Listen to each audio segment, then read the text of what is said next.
Hola, soy José Ignacio Llorente y os doy la bienvenida a esta sesión de presentación de la asignatura de elaboración y presentación de informes económico-financieros y reporting del Máster Universitario en Dirección Económico-Financiera de la Universidad a Distancia de Madrid del curso académico 2019-2020, correspondiente al primer semestre. La sesión está siendo grabada y tenéis el enlace a la grabación en el primer bloque del aula virtual para que lo visualicéis cuando deseéis. Asimismo, tenéis también en el primer bloque del aula virtual el enlace al documento que tenéis en pantalla, que es la guía docente de la asignatura. Os recomiendo encarecidamente que descarguéis y leáis dicho documento, porque en esta guía docente se contienen las normas y recomendaciones para cursar con éxito la asignatura.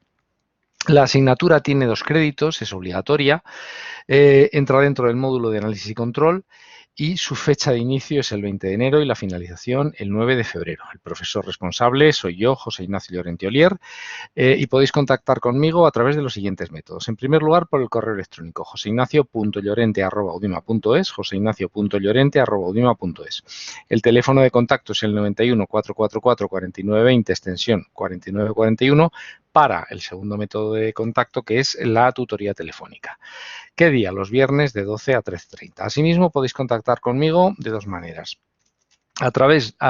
maneras, a través de los foros de la asignatura, a través del foro de tutorías de la asignatura, para el cual os tenéis que suscribir. ¿Cómo suscribirse? Dentro del aula virtual, en la barra de la derecha, hay una serie de hipervínculos. Uno de ellos pone foros, pulsáis en el mismo y ahí tenéis que dar la opción suscribirse a todos los foros. De esa manera recibiréis todos los mensajes que mandaré semanalmente con los ejercicios y las lecciones que hay que estudiar y que hay que realizar en dicho periodo.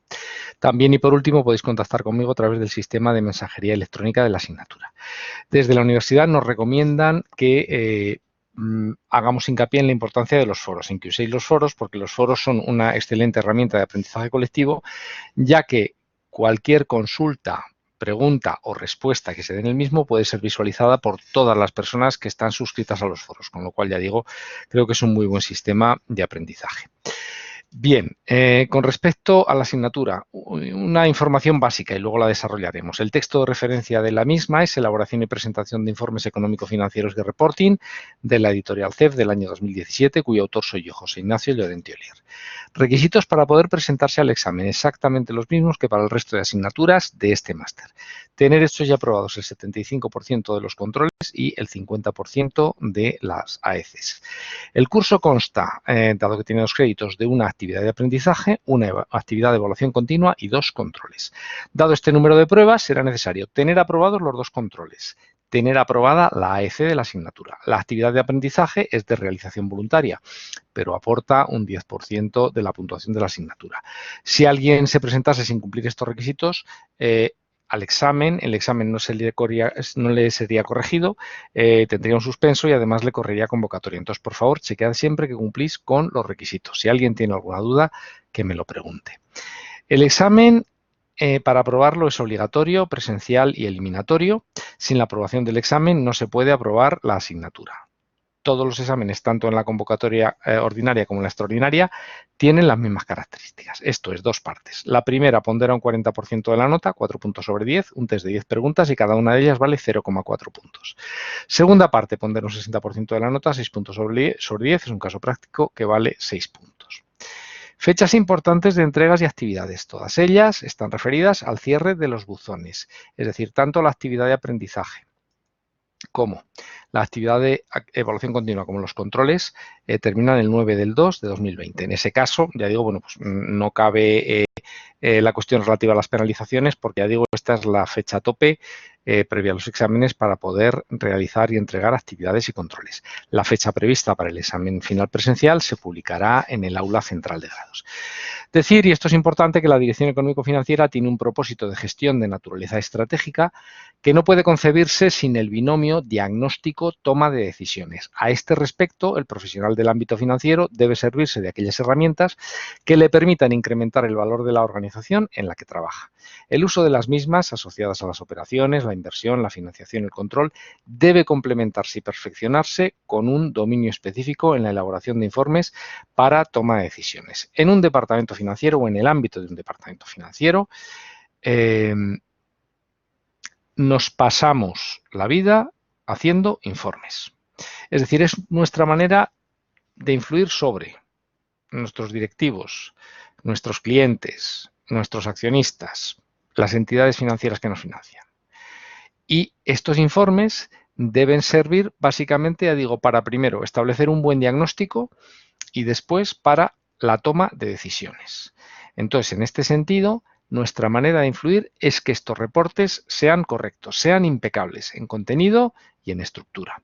Esta asignatura puede cubrir dicho objetivo y supone un corolario a los instrumentos de análisis previamente desarrollados en el máster.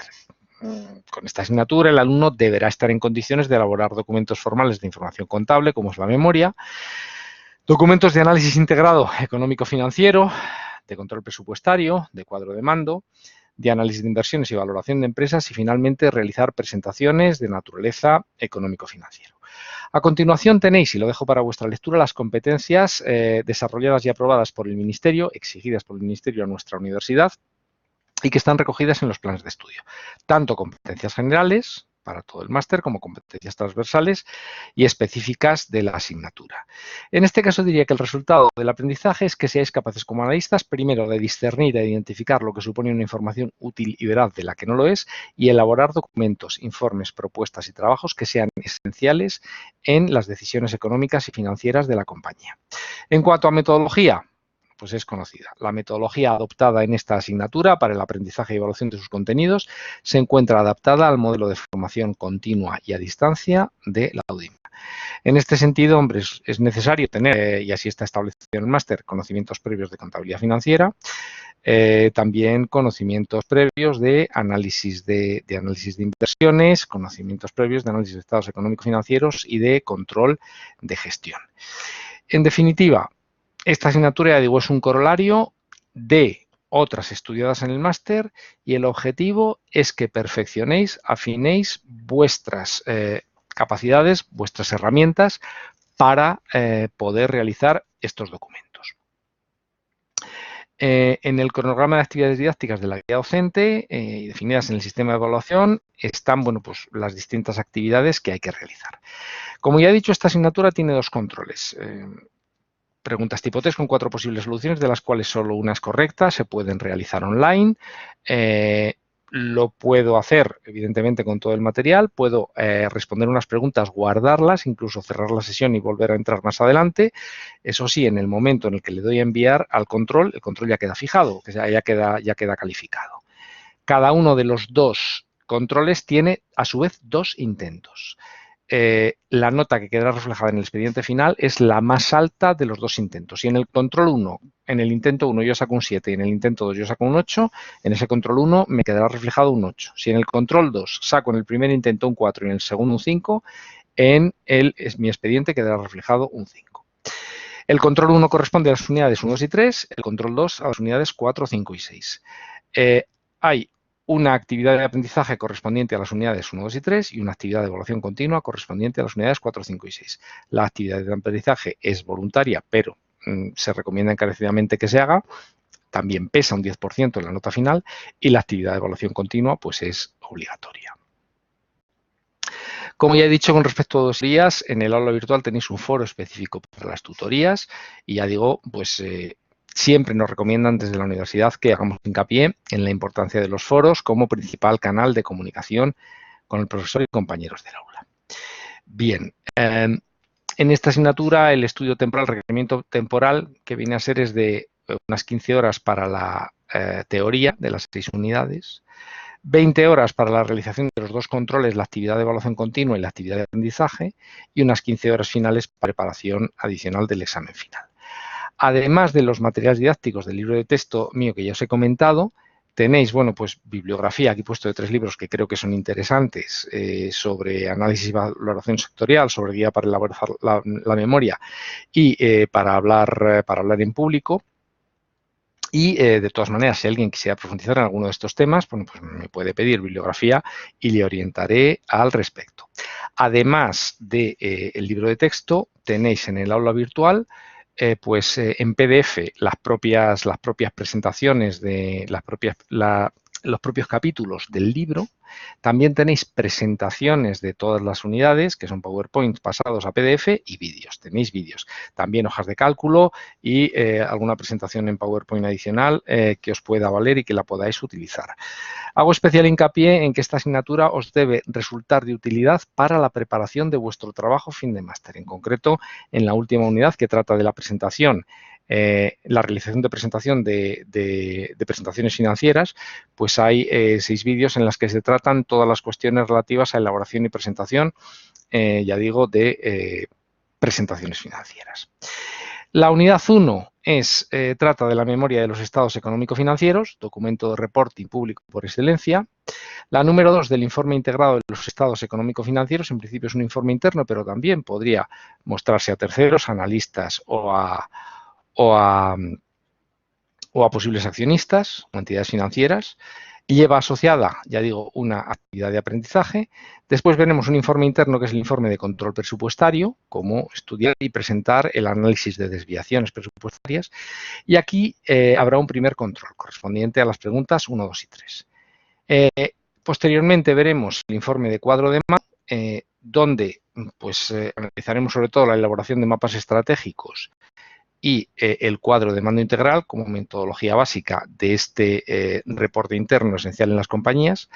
La unidad 5, que lleva asociada una actividad de evaluación continua muy importante, trata sobre el informe financiero de análisis de inversiones y valoración de empresas. ¿Cómo hacen los informes los analistas a la hora de valorar negocios? Bueno, pues esto es lo que vamos a tratar de ver tanto desde el punto de vista de quienes lo elaboran como de los usuarios. ¿De acuerdo? Es una unidad muy importante, ya digo, que conlleva asociada una actividad de evaluación continua.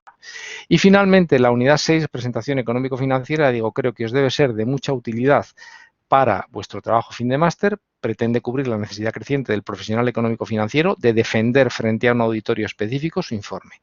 Estudiaremos aspectos formales y de contenidos, así como las principales cuestiones a tener en cuenta sobre el desarrollo de la misma. Quiero hacer hincapié en una cosa. El Excel es una excelente herramienta de trabajo, pero no es una herramienta de reporting. En Excel no se reporta. Se reporta en Word, se reporta en PowerPoint. Paso ese Word, puedo copiar los cuadros de mi hoja de cálculo que sea menester, los puedo llevar a mi informe de Word o un resumen de los mismos, pero el Excel no es una herramienta de reporte. A veces uno se topa, bueno, pues con alumnos que hacen los comentarios en las notas que ofrece el Excel, o que empiezan a escribir una frase en la columna A y la terminan en la Z. Entonces, esto no tiene ningún sentido y estéticamente pues es perjudicial para quien lo elabora. Bien, algunas cuestiones adicionales de importancia. La actividad de aprendizaje pesa un 10%, los controles pesan un 10%, la actividad de evaluación continua un 30% y el examen final presencial un 50%. Ya digo, están bueno, pues, las cuestiones relativas al sistema de evaluación. Con respecto a corrección de actividades, dado que los buzones y los controles están abiertos hasta la fecha final, pues no cabe las entregas posteriores ni las cuestiones de penalización. Las correcciones siempre se harán con 10 días posteriores al cierre de los buzones. Ya he hablado del examen final presencial, de que el mismo rige tanto para la convocatoria ordinaria como para septiembre. He hablado de los criterios para poder presentarse al examen final. Insisto en la importancia de cumplirlos. Si no se cumplen, el examen no se podrá realizar. Y preguntadme pues, a este respecto las dudas que tengáis. En septiembre, ya digo, rigen los mismos requerimientos que en la convocatoria ordinaria. Las penalizaciones, ya digo, en este caso, bueno, pues al cerrar justo antes de las fechas anteriores al examen, pues entonces aquí, ya digo, no cabrá la cuestión de las penalizaciones. Y el sistema de calificaciones, como bien sabéis, de 0 a 4,9 suspenso, de 5 a 6,9 aprobados, de 7 a 8,9 notable y de 9 a 10 sobresaliente. 3 últimos puntos. Los trabajos académicos tienen que ser originales. La universidad se ha dotado de un software antiplagio que detecta cualquier coincidencia del trabajo presentado por un alumno con trabajos presentados por otros alumnos de ese aula, de ese máster, de otras graduaciones, grados, máster, de otras titulaciones, grados, másteres, etcétera, tanto del curso que se está cursando, valga la redundancia, como de trabajos anteriores, ¿de acuerdo? De años anteriores. Y también con fuentes externas a lo que sería la universidad. Además de que el plagio supone un suspenso y, desde luego, bueno, pues es un borrón en el expediente académico, comentar que el plagio, el gran problema que tiene es que el alumno no ha hecho el esfuerzo y entonces, bueno, pues no ha aprendido lo que se solicita.